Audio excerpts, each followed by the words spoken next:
I knew that I wanted to check out Wishful Ignorance again at the start of the season after seeing the patch notes, but then after hearing what it helped enable some people do recently, I wanted to put a much higher priority on it. Wishful Ignorance came out a little while ago, and while it wasn't too bad of a Titan exotic, it never really hit the highs I feel like it needed to in order to really invest too much into it.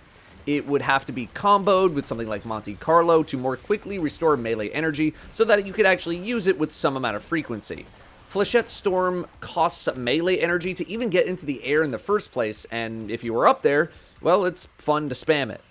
But now, with the stat revamps and with the quadrupling of Flechette Storm's melee damage bonus on this exotic from 50 to 200%, these gloves are an absolute menace to society. I'm currently thinking of them as being potentially even greater than what Arc Warlock was capable of doing last season with GMX stabilizers, and that ended in a nerf. I would definitely try out this build sooner rather than later because I think there's a decent chance it gets hit with a nerf bat by the mid-season update, although after testing this in very high-level content, maybe I'm being a little antsy about it. Wishful Ignorance gives you a 4th melee charge. It makes it so both your Frenzied Blade and Flechette Storm hits will increase the damage of the next hit, stacking up to 3 times. Oh yeah, Frenzied Blade now goes up to 100% bonus damage instead of 50% as well. That was in the patch notes. Not only that, but Banner of War heal pulses restore melee energy based on the number of people that it heals. So boot up that strand subclass and let's do some building. Grenade-wise, I think grapple or shackle is fine. I have been grappling, but I could see myself switching to a shackle grenade in more difficult content to make sure my big targets stay put as I storm them to death.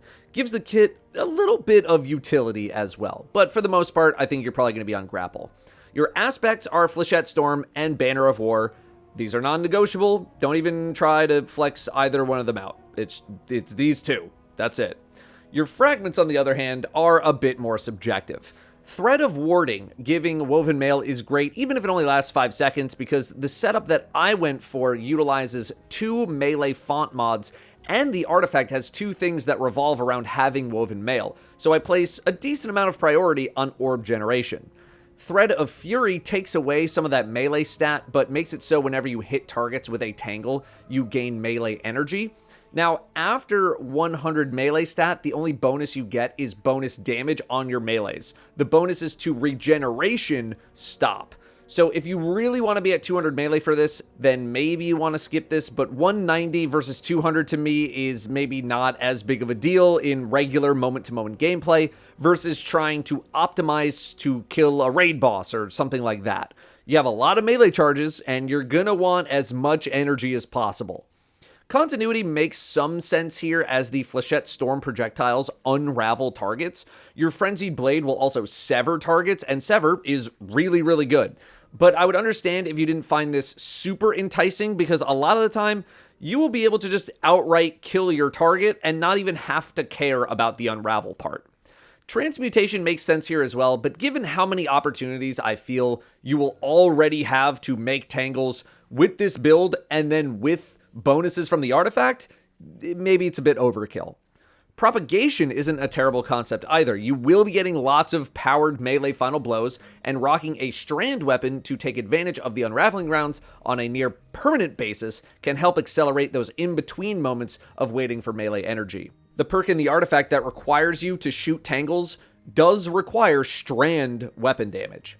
Generation, always something to consider. Just getting flat grenade energy, it's never a bad thing. When it comes to the artifact, you're taking nearly everything, if not everything, that says any kind of strand phrasing on it whatsoever, even though a lot of it does revolve around either shooting or spawning or picking up tangles, right? My artifact looks like this, and I think there's very little reason to skew from this setup unless you were trying to debuff targets for your team, where then Cauterized Darkness is absolutely on the table. I do think you can make a couple adjustments here and there depending on the weapons that you're using too. And now we get to stats, where we actually need to think a little bit more than usual, although in the case of this setup, not really that much thinking here.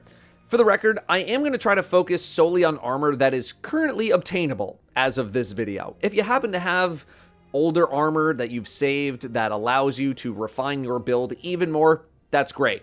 But since we can't get that stuff anymore, I don't want to give suggestions that say, you know, go back in time and then get this armor if you don't have it. Obviously, melee is going to be your number one priority of a stat, and the two types of armor that roll with melee are Brawler and Paragon. Brawler is melee first, health second, and Paragon is super first, melee second. Of course, you can get melee as a random third stat on any other piece of armor, but it's going to be a lower stat roll.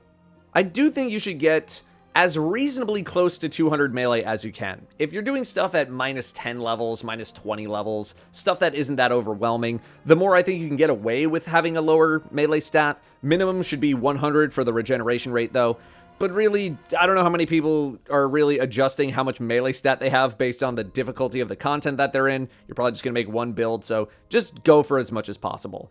The setup you're going to be seeing me play with in these clips has 160 melee approximately, with 2 melee font mods to get me to 200 as long as I have armor charge.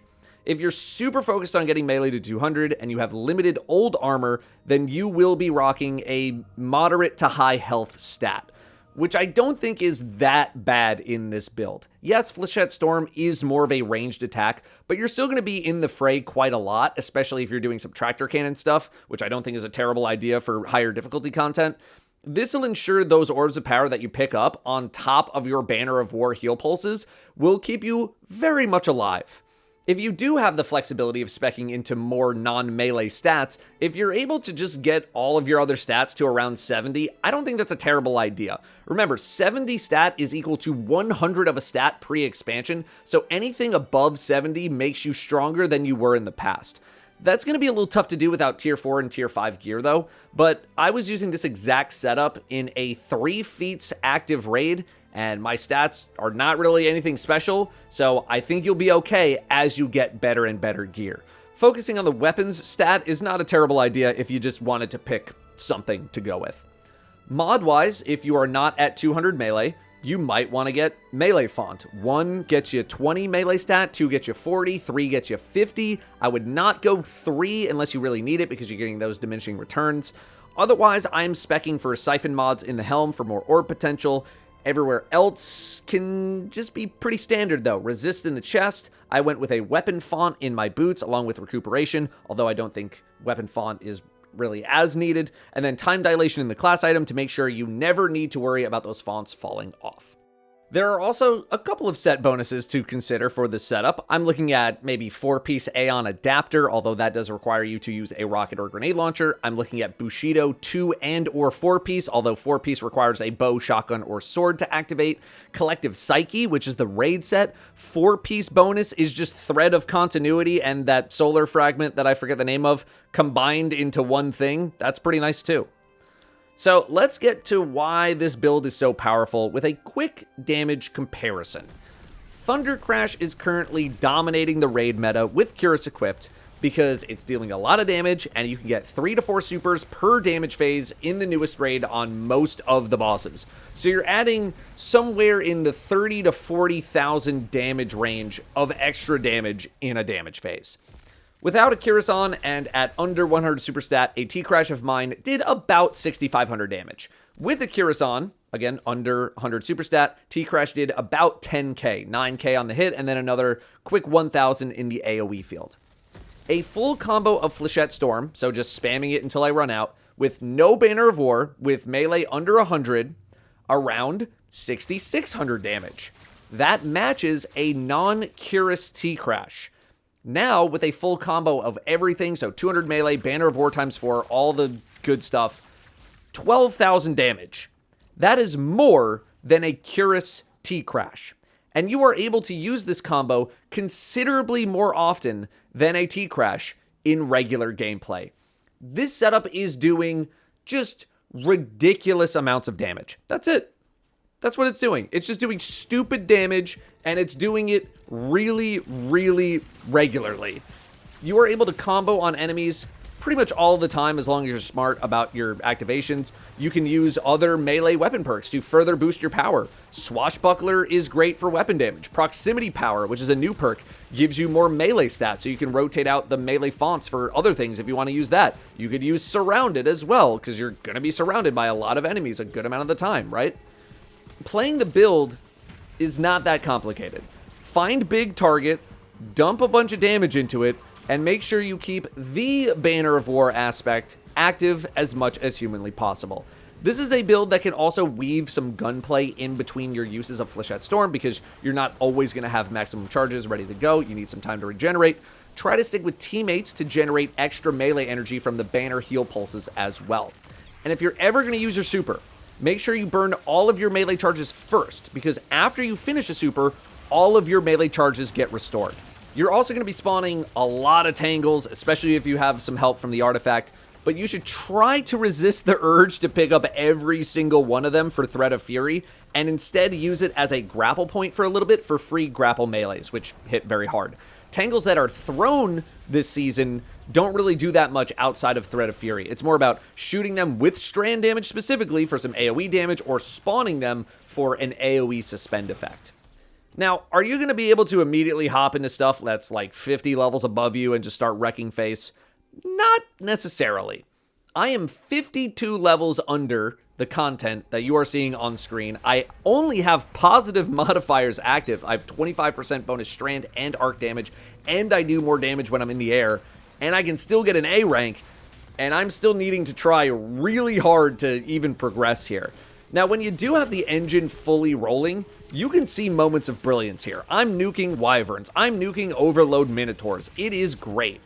But even from loading in, you're starting on the back foot. No heavy at all. Barely any special ammo. No silver. No crypto. And you don't load in with full melee energy either. You only get one melee charge. And these activities are timed, so sitting around waiting for charges, not really a great idea. Please, Bungie, fix this. So if you ever die, if you ever fall behind, it's miserable to try to catch back up and get the engine rolling again. Banner of War is even more paramount to have active as much as possible here. That should be implied at this point. But here we are in the same place at about 25 levels or so underneath, and we're just crushing it without much hassle at all. It's a lot easier to keep up the pace in this level range. I mentioned earlier that there was a team that did something with this setup, right? It was a raid team that cleared 5 out of 5 feats on the raid using this setup. So how did that work? If you're going to use this setup, it is primarily going to be used on the Wyvern boss because it has a shorter damage phase than all of the other bosses, and is just a bit friendlier to the experience since hitting the crit on this boss is really annoying. The ideal situation is that you stack Banner of War to 4x before the damage phase starts, use all of your melee charges, then your super, then all of your melee charges again, and also you need a Song of Flame Warlock. There's the catch, Datto, yeah. Song of Flame, you need one of those. Song of Flame is really what enables the setup to pop off in a huge, continuous way. Like, you can use it for a while, although the Warlock should just pop Song of Flame and let it slowly tick down on its own while they use their weapons. Like, you shouldn't be using the energy if you can help it. This way, the effect stays active much longer for the Titans, and they can do their crazy damage. My first time trying this setup was super scuffed because I was our platformer, and I was either still top damage or in the middle of the pack, and that's with not a ton of Song of Flame and not a ton of Banner of War, sometimes completely without it. Without Song of Flame, I'm not sure how much I'd want to use this setup, but you could also just melee and then super and then melee and then just go to like Lord of Wolves or just a regular weapon and join the team. I was on Tractor Cannon, so I couldn't exactly do that in this clip, but you know, someone else could. This setup is really good, y'all. It's really good. Again, high difficulty solo stuff is a bit tougher to pull off because the engine needs to stay on all the time, but otherwise, this build is absolutely cooking in that mid to mid-high range of content. You're killing big targets in a couple of swings. It's a very active build, high action, high RPM, big numbers, and it's probably a setup that most people have not played with either in a very long time or never played with, so it's also something completely new to go try out. Let me know how you plan on statting your gear, since I do think there are some options, and let me know how the build is working out for you. If you're changing up anything about it whatsoever, let me know. Thank you very much for watching. I will see you next time.